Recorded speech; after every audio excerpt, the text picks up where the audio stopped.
ఇదే కృష్ణా ఉమ్మడి జిల్లాకు సంబంధించి ఎంపీపీలు, జెడ్పీటీసీలు,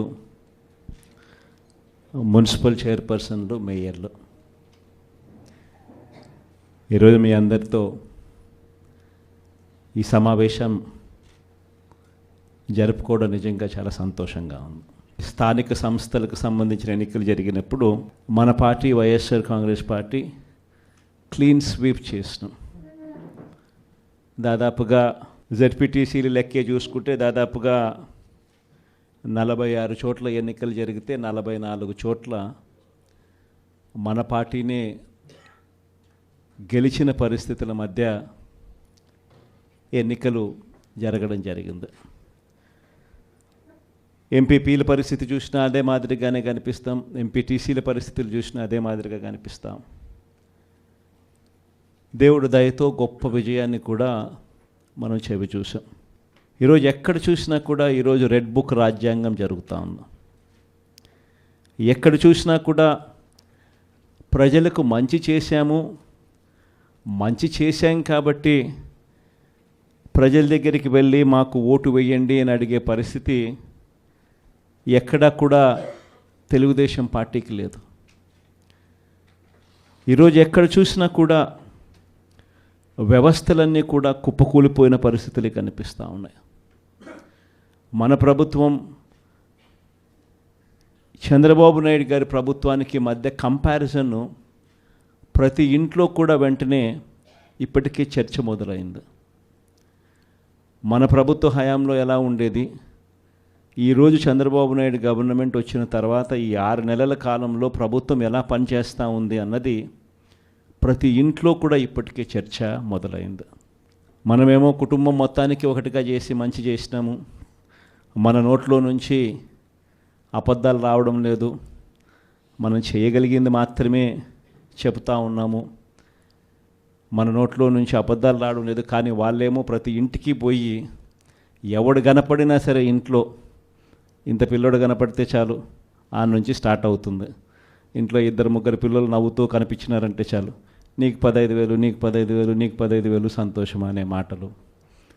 ఇంట్లో కాస్త తల్లులు కనిపిస్తే, అమ్మలు కనిపిస్తే నీకు 18,000, నీకు 18,000, నీకు 18,000 సంతోషం అనే మాటలు కనిపించేటివి.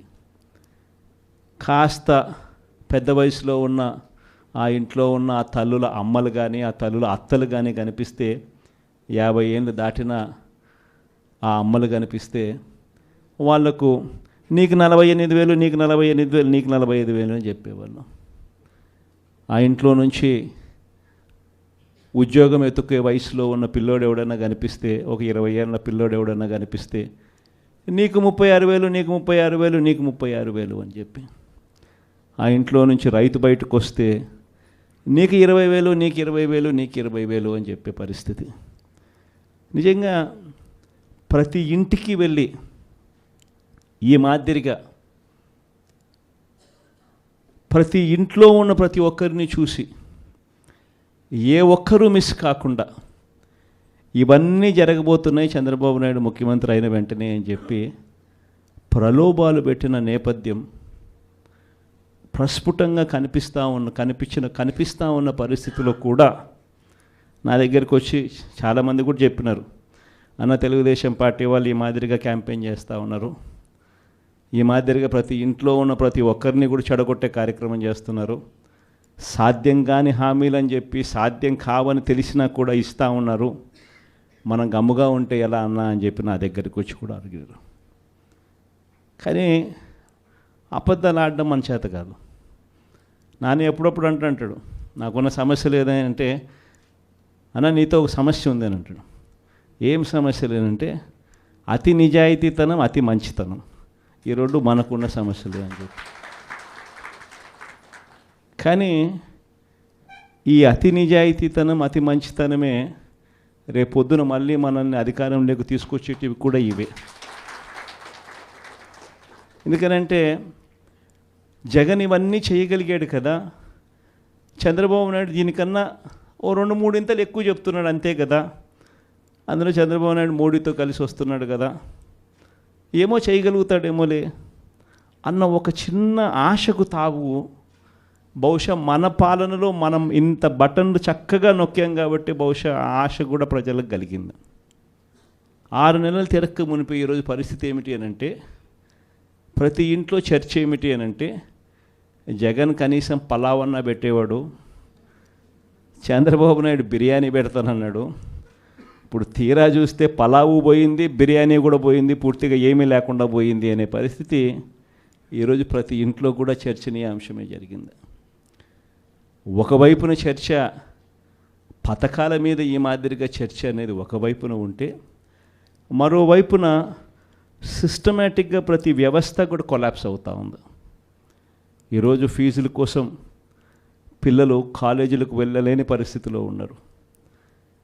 డిసెంబర్ వచ్చేసరికి మామూలుగా జనవరి నుంచి ఫీజులు పెండింగ్. మన హయాంలో ప్రతి క్వార్టర్, ప్రతి 3 నెలలు అయిపోయిన వెంటనే, ప్రతి త్రైమాసికం అయిపోయిన వెంటనే ఒక నెల ఇన్స్పెక్షన్కు తావిచ్చి మరుసటి నెల ఇచ్చే పరిస్థితి. ఈరోజు జనవరి నుంచి ఫిబ్రవరి, మార్చికి సంబంధించిన ఫీజులు ఏప్రిల్లో వెరిఫికేషన్ చేసి మేలో ఇచ్చే పరిస్థితి మన హయాంలో. కానీ ఈరోజు చూస్తే జనవరి, ఫిబ్రవరి, March quarter, April, May, June quarter, July, August, September quarter, ఇప్పుడు ఇక అక్టోబర్, నవంబర్, డిసెంబర్.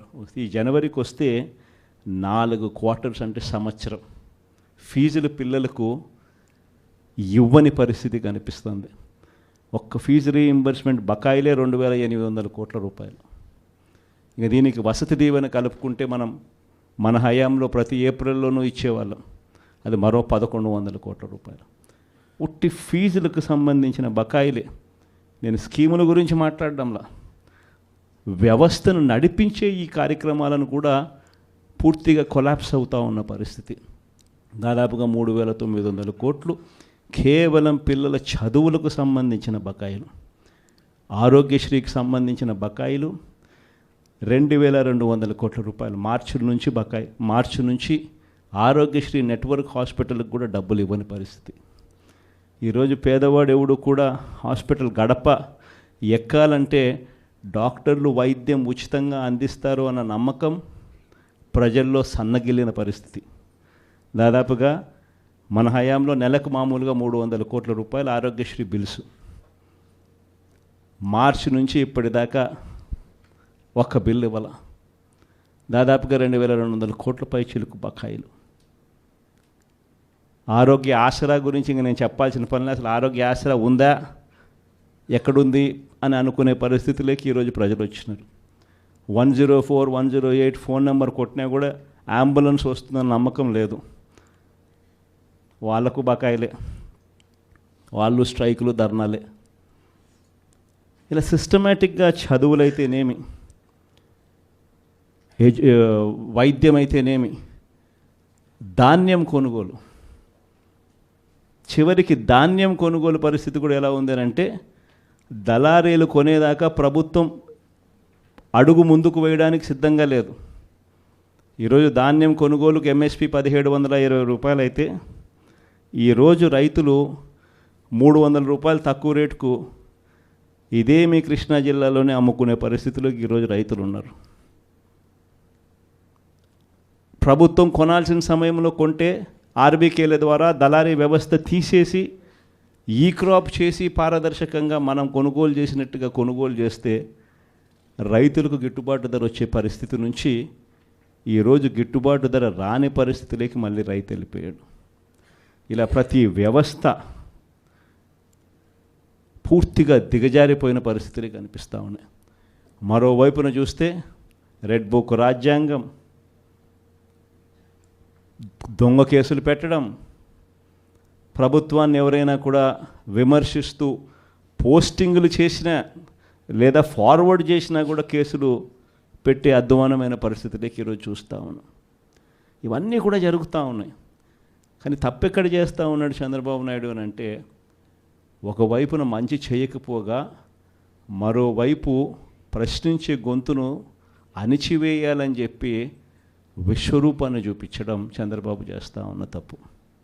మామూలుగా 6 నెలలకు ప్రభుత్వ వ్యతిరేకత ఈ స్థాయిలో ఉండాలి అని అనుకుంటే చంద్రబాబు నాయుడు గారి 6 నెలల కాలంలో ఈ స్థాయికి వెళ్ళిపోయింది. క్యారెక్టర్ అన్నది, క్రెడిబిలిటీ అన్నది, విశ్వసనీయత అన్నది ఒక్కసారి మనం పడేసినామనంటే మళ్ళీ ఏరుకోవడం కష్టం. కష్టకాలంలో ఉన్నప్పుడే మనకు అదొక పరీక్ష. ఏ రోజైనా కూడా ఎల్లకాలం కష్టాలు ఉండవు. ఒక చీకటి వచ్చిన తర్వాత పగలు రాక తప్పదు. ఇది మనకు సృష్టి నేర్పిన రహస్యం. కాబట్టి ఖచ్చితంగా ఇది గుర్తుపెట్టుకోండి. కష్టాల్లో ఉన్నప్పుడు మనం గట్టిగా పోరాటం చేయగలిగితే మనం మళ్ళీ తిరిగి నిలబడగలుగుతామన్నది మాత్రం ఖచ్చితంగా గుర్తుపెట్టుకోండి. ఈ సంక్రాంతి తర్వాత నేను కూడా ఇక జిల్లాల బాట పడతాను. ఇనిషియలీ ప్రతి బుధవారము గురువారము బహుశా జనవరి నెలాఖరు నుంచి మొదలు పెడతాను అనుకుంటున్నా. ప్రతి వారం బుధవారం గురువారం నేను కూడా జిల్లాల్లోనే పడుకుంటా. ప్రతి పార్లమెంటు ఒక యూనిట్ కింద తీసుకొని నేనే అక్కడికి వచ్చి నేనే బస చేస్తా. బుధవారం అంతా కార్యకర్తలతో 3 కాన్స్టిట్యున్సీసు, గురువారం అంతా మరో 4 కాన్స్టిట్యున్సీసు కార్యకర్తలతోనే మమేకమయ్యే కార్యక్రమాలు, పూర్తిగా కార్యకర్తలకి కేటాయింపు చేసే కార్యక్రమాలు చేస్తాం. సో అక్కడే ఉంటూ కార్యకర్తలతో మమేకమవుతూ కార్యకర్తలతో తోడుగా ఉండే కార్యక్రమం, కార్యకర్తలకు దగ్గరయ్యే కార్యక్రమం కూడా చేస్తాం. దాంట్లో భాగం కూడా ప్రోగ్రాంలో పేరు కూడా కార్యకర్తలతో జగనన్న పార్టీ బలోపేతానికి దిశానిర్దేశం అనే కార్యక్రమం పేరు కూడా పెట్టి ముందుకు తీసుకొని పోతాం. ఆ ప్రోగ్రాం ఎజెండా, ముఖ్య ఎజెండా ఏమవుతుందనంటే మండలి స్థాయి కల్లా కమిటీలు ఆ లోపలనే ఫామ్ చేయమని చెప్పి మా వాళ్ళందరికీ చెప్పా. జిల్లా అధ్యక్షులకి, సెల్స్కి సంబంధించిన అధ్యక్షులను, పార్టీ పటిష్టత కోసం వీళ్ళన్నీ కూడా ఇప్పుడే కమిటీస్ అన్నీ కూడా ఫామ్ అవుతూ ఉన్నాయి. వీళ్ళందరికీ ఇచ్చిన ఆదేశాలు ఏమిటంటే మండలి స్థాయి కల్లా, నా ప్రోగ్రామ్ స్టార్ట్ అయ్యే టయానికల్లా మండలి స్థాయి కల్లా పూర్తిగా అన్ని కమిటీస్ ఫామ్ చేసేయండి అని చెప్పిన. అంటే జిల్లా స్థాయి, నియోజకవర్గం స్థాయి, మండలి స్థాయి. ఆ తర్వాత నా ప్రోగ్రామ్ స్టార్ట్ అయ్యేసరికి మండల స్థాయి నుంచి గ్రామ స్థాయికి పార్టీ వ్యవస్థను బలోపేతం చేసే దిశగా పుష్ చేద్దాము అని చెప్పి నా ప్రోగ్రాంలో పెట్టే కార్యక్రమం చేస్తూ ఉన్నాం. నెక్స్ట్ కార్యక్రమం ఎలా ఉండాలి అని అంటే బూత్ కమిటీస్ దగ్గర నుంచి గ్రామ కమిటీస్ దాకా నేను నా ప్రోగ్రాంలు స్టార్ట్ అవుతే పుష్ చేస్తాం. చివరికి ఏ స్థాయికి మన ప్రోగ్రాములన్నీ కూడా వెళ్ళిపోవాలనంటే, మన పార్టీ ఏ స్థాయిలోకి ఆర్గనైజ్ స్ట్రక్చర్లోకి వెళ్ళిపోవాలి అని అంటే, రేపొద్దున ప్రతి కార్యకర్త గ్రామ స్థాయి నుంచి ఎమ్మెల్యే, ఎంపీ స్థాయి దాకా కూడా ప్రతి ఒక్కరికి ఒక ఫేస్బుక్ పేజ్ ఉండాలి, ఒక ఇన్స్టాగ్రామ్ పేజ్ ఉండాలి, ఒక వాట్సాప్ ఉండాలి, యూట్యూబ్లో కూడా పోస్టింగ్ చేసేవి ఉండాలి. ఎక్కడ ఏం జరిగినా కానీ టకాన్ తీయడం, పెట్టడం, ఏం చేయాల్సిన పనుల జరుగుతూ ఉన్న అన్యాయాన్ని తీయడం, పెట్టడం. ఏ లెవెల్ ఆఫ్ రెవల్యూషన్ జరుగుతుందనంటే ఒక సంవత్సరం, ఈ నుంచి ఒక సంవత్సరం పోయిన తర్వాత గ్రామంలో చంద్రబాబు నాయుడు గారిని, తెలుగుదేశం పార్టీని క్వశ్చన్ చేస్తూ ప్రతి ఇంట్లో నుంచి వాయిస్ రావాలి. అది మనం చేయాలి. మన కార్యకర్తలతో మనమంతా కలిసికట్టుగా చేయించాలి.